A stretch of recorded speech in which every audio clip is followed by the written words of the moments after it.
ಎಲ್ಲ ಆತ್ಮೀಯ ಬಾಂಧವರಿಗೂ ನನ್ನ ಶರಣಾರ್ಥಿ. ಯಥಾ ಬ್ರಹ್ಮಾಂಡೆ ತಥಾ ಪಿಂಡಾಂಡೆ. ಅಂದರೆ ನಮ್ಮ ಇಡೀ ಬ್ರಹ್ಮಾಂಡದಲ್ಲಿ ಏನೆಲ್ಲವೂ ಇದೆ, ಅದು ಎಷ್ಟಿದೆ ಅಷ್ಟು ಎಲ್ಲವೂ ಸಮೇತ ಈ ಪಿಂಡಾಂಡದಲ್ಲಿದೆ. ಹಾಗಾಗಿ ಸಾಕಷ್ಟು ಸಲ ನಾವು ಬ್ರಹ್ಮಾಂಡವನ್ನು ಕುರಿತು ಯೋಚನೆಯನ್ನು ಮಾಡ್ತೀವಿ.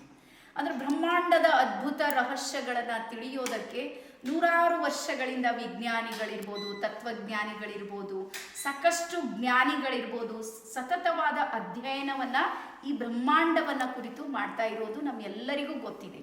ಇಡೀ ಪ್ರಪಂಚ ಯಾವ ಚಮತ್ಕಾರಗಳನ್ನು ನೋಡ್ತಾ ಇದೆ ಅಥವಾ ಅದ್ರ ಬಗ್ಗೆ ಅರ್ಥ ಮಾಡ್ಕೊಳ್ಳೋದಕ್ಕೆ ಪ್ರಯತ್ನ ಮಾಡ್ತಾ ಇದೆ. ಇಷ್ಟೆಲ್ಲ ಮಾಡಿದ ಮೇಲೂ ಸಮೇತ ರಹಸ್ಯಗಳು ನಮಗೆ ತಿಳಿಯದಂತೆ ಇನ್ನೂ ಸಾಕಷ್ಟು ಇವೆ ಅಂತೇಳಿ ನಮಗನಿಸುತ್ತೆ. ಆದರೆ ನಮ್ಮ ಋಷಿ ಮುನಿಗಳು ಹೇಳುವಂತೆ ಬ್ರಹ್ಮಾಂಡದ ಎಲ್ಲವನ್ನ ನಿಮಗೆ ಅರ್ಥ ಆಗ್ಬೇಕಂದ್ರೆ ನೀವು ನಿಮ್ಮ ಒಳಗಿರುವಂಥ ಅಂದ್ರೆ ನಿಮ್ಮ ಪಿಂಡಾಂಡವನ್ನ ಅರ್ಥ ಮಾಡ್ಕೊಳ್ರಿ. ಪಿಂಡಾಂಡ ಅಂದ್ರೆ ನಾನು. ಹಾಗಾಗಿ ಬ್ರಹ್ಮಾಂಡ ಮತ್ತು ನಾನು ಇವೆರಡೂ ಸಮೇತ ಒಂದೇ ಇದ್ದೀವಿ. ಹಾಗಾಗಿ ಅಹಂ ಬ್ರಹ್ಮಾಸ್ಮಿ ಅಂತ ಹೇಳ್ತಾರೆ. ಅಂದರೆ ಇದರ ಅರ್ಥ ಏನು ಅಂದ್ರೆ ಬ್ರಹ್ಮಾಂಡದ ಅನಂತತೆಯನ್ನು, ಅನಂತ ಶಕ್ತಿಯನ್ನು ತಗೊಂಡು ಈ ಪೃಥ್ವಿಯ ಮೇಲೆ ಬದುಕ್ತಾ ಇರುವಂಥ ಏಕೈಕ ಜೀವಿ ಯಾರಾದರೂ ಇದ್ರೆ ಅದು ಮನುಷ್ಯ. ಸೊ ಹಾಗಾಗಿ ಹೇಳ್ತೀನಿ, ಬ್ರಹ್ಮಾಂಡದ ಹುಡುಕಾಟವನ್ನು ದಯವಿಟ್ಟು ಮಾಡಬೇಡ್ರಿ.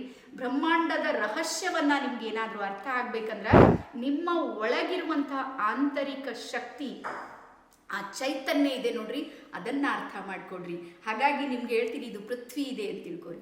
ಈ ಪೃಥ್ವಿಯ ತತ್ವ ಎಷ್ಟು ಪ್ರತಿಶತ ಈ ಬ್ರಹ್ಮಾಂಡದಲ್ಲಿ ಕೆಲಸ ಮಾಡ್ತಾ ಇದೆ, ಅಷ್ಟೇ ನನ್ನ ಶರೀರದಲ್ಲಿ ಪೃಥ್ವಿ ತತ್ವ ಕೆಲಸ ಮಾಡ್ತಾ ಇದೆ. ಹಾಗಾಗಿ ನನ್ನ ಶರೀರದ ಪೃಥ್ವಿ ತತ್ವವನ್ನು ನಾನು ಬ್ಯಾಲೆನ್ಸ್ ಮಾಡಿದ್ರೆ ಇಡೀ ಪೃಥ್ವಿ ತತ್ವ ನನಗೆ ಅರ್ಥ ಆಗೋದಕ್ಕೆ ಸಾಧ್ಯ ಇದೆ. ಅದೇ ರೀತಿ ನನ್ನ ಶರೀರದಲ್ಲಿರುವಂಥ ಏನು ಜಲತತ್ವ ಹರಿತಾ ಇದೆ, ಹೊರಗೆ ಬಾಹ್ಯದಲ್ಲಿ ಎಷ್ಟು ಪರ್ಸೆಂಟ್ ಜಲತತ್ವ ಇದೆ ನೋಡ್ರಿ, ಅಂದ್ರೆ ನಮ್ಮ ಭೂಮಿಯ ಮೇಲೆ ಎಷ್ಟು ಪರ್ಸೆಂಟ್ ಜಲತತ್ವ ಕೆಲಸ ಮಾಡ್ತಾ ಇದೆ, ಅಷ್ಟೇ 1% ಹೆಚ್ಚು ಕಡಿಮೆ ಇಲ್ಲದಂತೆ ನನ್ನ ಶರೀರದಲ್ಲಿ ಜಲತತ್ವ ಕೆಲಸ ಮಾಡ್ತಾ ಇದೆ. ಹಾಗಾಗಿ ನಮ್ಮ ಜಲತತ್ವವನ್ನು ಬ್ಯಾಲೆನ್ಸ್ ಮಾಡಬೇಕು ಅಂದ್ರೆ ನಮ್ಮ ಒಳಗಿರುವ ಆಂತರಿಕ ಶಕ್ತಿಯನ್ನು ನಮಗೆ ಅರ್ಥ ಮಾಡ್ಕೊಳ್ಬೇಕಾಗಿದೆ. ಅದಾದಮೇಲೆ ನಾವು ಭಾಳಷ್ಟು ಸಲ ಯೋಚನೆ ಮಾಡ್ತೀವಿ ಅಗ್ನಿ ತತ್ವವನ್ನು ಕುರಿತು.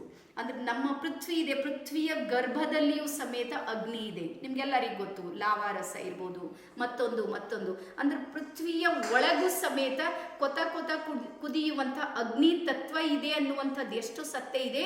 ಇದರೊಳಗೂ ನಮ್ಮ ಪಿಂಡಾಂಡದಲ್ಲೂ ಸಮೇತ 64 ಪ್ರಕಾರದ ಅಗ್ನಿ ತತ್ವಗಳು ಕೆಲಸ ಮಾಡ್ತಾ ಇವೆ. ಆ ಗರ್ಭ ಏನಿದೆ ನೋಡ್ರಿ, ಇದು ನಮ್ಮದು ಸಮೇತ ನಾಭಿ ಚಕ್ರ ಇದೆ ನೋಡ್ರಿ, ಇದು ಅಗ್ನಿ ತತ್ವದಿಂದ ತುಂಬಿಕೊಂಡಿದೆ.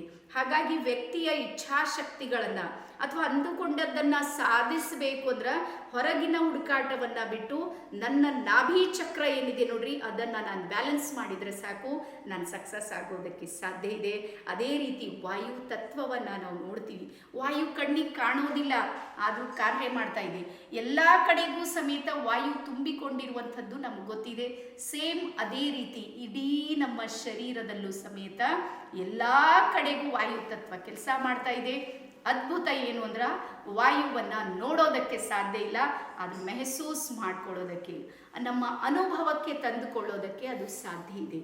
ಹಾಗೆ ಆಕಾಶ, ಈ ಆಕಾಶ ಏನಿದೆ ನೋಡಿ, ಎಷ್ಟು ವಿಶಾಲವಾಗಿದೆ, ಅಷ್ಟೇ ಆಕಾಶ ತತ್ವವು ನನ್ನೊಳಗೆ ಕೆಲಸ ಮಾಡ್ತಾ ಇದೆ. ಹಾಗಾಗಿ ನನ್ನ ಮನಸ್ಸು, ಚಿತ್ತ, ಆತ್ಮ ಪ್ರತಿಯೊಂದು ಸಮೇತ ಬ್ರಹ್ಮಾಂಡದ ಜೊತೆಗೆ ನಾನು ಕನೆಕ್ಟ್ ಆಗಿನಿ. ಅದೇ ಕಾರಣಕ್ಕೆ ಸಾಕಷ್ಟು ಸಲ ನೀವು ನೋಡ್ರಿ, ನಮ್ಮ ಭೂಮಿ ಇದೆ, ಭೂಮಿಯ ಯಾವುದೋ ಮಗ್ಗಲಲ್ಲಿ ಏನಾದರೂ ಒಂಚೂರು ಹೆಚ್ಚು ಕಡಿಮೆ ಆದಾಗ ಅದರ ಪ್ರಭಾವ ನಮ್ಮ ಶರೀರದ ಮೇಲೆ ಬಿದ್ದಿರುತ್ತೆ. ಉತ್ತರ ಭಾರತದಲ್ಲಿ ಸಾಕಷ್ಟು ಮಳೆ ಇದೆ, ಪ್ರವಾಹ ಜಾಸ್ತಿ ಬಂದಿದೆ ಅಂದರೆ ನಮಗೆ ಈ ಭಾಗದವರಿಗೆ ನೆಗಡಿ ಬರುವಂಥದ್ದು, ಜ್ವರ ಬರುವಂಥದ್ದು ಅಥವಾ ಮತ್ತೊಂದು ಸೈಕ್ಲೋನ್ ಅನ್ನುವಂಥದ್ದು, ಈ ಎಲ್ಲ ಪ್ರಭಾವಗಳು ನಮ್ಮ ಮೇಲೆ ಬೀಳುತ್ತೆ. ಹಾಗಾಗಿ ನಾನು ನನ್ನ ವೀಕ್ಷಕರಿಗೆ ಹೇಳೋದೇನು ಅಂದ್ರೆ, ಹೊರಗಿನ ಹುಡುಕಾಟಕ್ಕೆ ಇವತ್ತೇ ಪೂರ್ಣ ವಿರಾಮವನ್ನು ಕೊಟ್ಟು ನಿಮ್ಮ ಜರ್ನಿ ಇದೆ ನೋಡ್ರಿ, ಅದು ಇನ್ನರ್ಗೆ ಬರ್ರಿ, ಆಂತರಿಕ ಬರ್ರಿ. ಇಡೀ ಬ್ರಹ್ಮಾಂಡ, ಇಡೀ ಸೃಷ್ಟಿ ಇದೆ ನೋಡ್ರಿ, ನಮ್ಮೊಳಗೆ ಅದು ಕಾರ್ಯ ಮಾಡ್ತಾ ಇದೆ. ಹಾಗಾಗಿ ನನ್ನೊಳಗಿನ ನಾನು ಏನು ಅಂತ ಯಾವಾಗ ಗೊತ್ತಾಗುತ್ತೆ ನೋಡ್ರಿ, ಆವಾಗ ಬ್ರಹ್ಮಾಂಡ ನನಗೆ ಅರ್ಥ ಆಗುತ್ತೆ. ಹಾಗಾಗಿ ಪ್ರತಿಯೊಬ್ಬರಿಗೂ ನಾನು ಒಂದು ವಿಚಾರವನ್ನು ಹೇಳೋದೇನು ಅಂದ್ರೆ, ಇದೆಲ್ಲವೂ ಯಾವ ಒಂದು ಸೆಷನ್ನಲ್ಲಿ ನಾನು ನಿಮ್ಗೆ ಹೇಳೋದಕ್ಕೆ ಸಾಧ್ಯ ಇದೆ ಅಂದ್ರೆ ಲಾ ಆಫ್ ಅಟ್ರಾಕ್ಷನ್ನ ಇನ್ನರ್ ಜರ್ನಿ ಕೋರ್ಸ್ನಲ್ಲಿ. ಸೊ ಹಾಗಾಗಿ ನಾನು ನಿಮ್ಮ ಸಲುವಾಗಿ ಬ್ರಹ್ಮಾಂಡ ಮತ್ತು ಪಿಂಡಾಂಡ ಇವೆರಡು ಈಕ್ವಲ್ ಆಗಿ ವರ್ಕ್ ಮಾಡೋದಕ್ಕೆ ನನ್ನ ಒಳಗಿರುವಂತಹ ಕುಂದುಕೊರತೆಗಳನ್ನು ನಾನು ಯಾವ ರೀತಿ ಫೇಸ್ ಮಾಡಬೇಕು, ಯಾವ ರೀತಿ ನಾನು ಸಕ್ಸಸ್ ಆಗಬೇಕು, ಈ ಬ್ರಹ್ಮಾಂಡದ ಅನಂತತೆ ನನ್ನೊಳಗಿನ ಶಕ್ತಿಗೆ ಇನ್ನೂ ಪ್ರೋತ್ಸಾಹವನ್ನು ಕೊಡೋದಕ್ಕೆ ನಾನು ಏನೆಲ್ಲವನ್ನು ನನ್ನ ಜೀವನದಲ್ಲಿ ಅಳವಡಿಸ್ಕೊಳ್ಬೇಕು ಅನ್ನುವಂಥ ಹುಡುಕಾಟ ನಿಮ್ಗೇನಾದರೂ ಇದ್ದರೆ 2 ದಿನಗಳ ನಮ್ಮ ಕೋರ್ಸ್ ಇದೆ ನೋಡ್ರಿ, ಅದು ಕೇವಲ ನಿಮ್ಮ ಸಲುವಾಗಿದೆ. ಮತ್ತು ಈ ಹೊಸ ವರ್ಷ ನಿಮ್ಮನ್ನು ನೀವು ಕೇವಲ ನಿಮ್ಮ ಮೇಲೆ ನೀವು ಫೋಕಸ್ ಮಾಡಿದ್ದಾಗ ಮಾತ್ರ ಬರುವ ವರ್ಷ ಇದೆ ನೋಡ್ರಿ, ಅದು ನಿಮ್ಮದಾಗುತ್ತೆ ಅಂತೇಳಿ ಹೇಳ್ತಾ ನಡೀರಿ ಮತ್ತೊಮ್ಮೆ ಒಳಗಿನ ಹುಡುಕಾಟಕ್ಕೆ ಪ್ರಾರಂಭ ಮಾಡೋಣ. ಧನ್ಯವಾದ.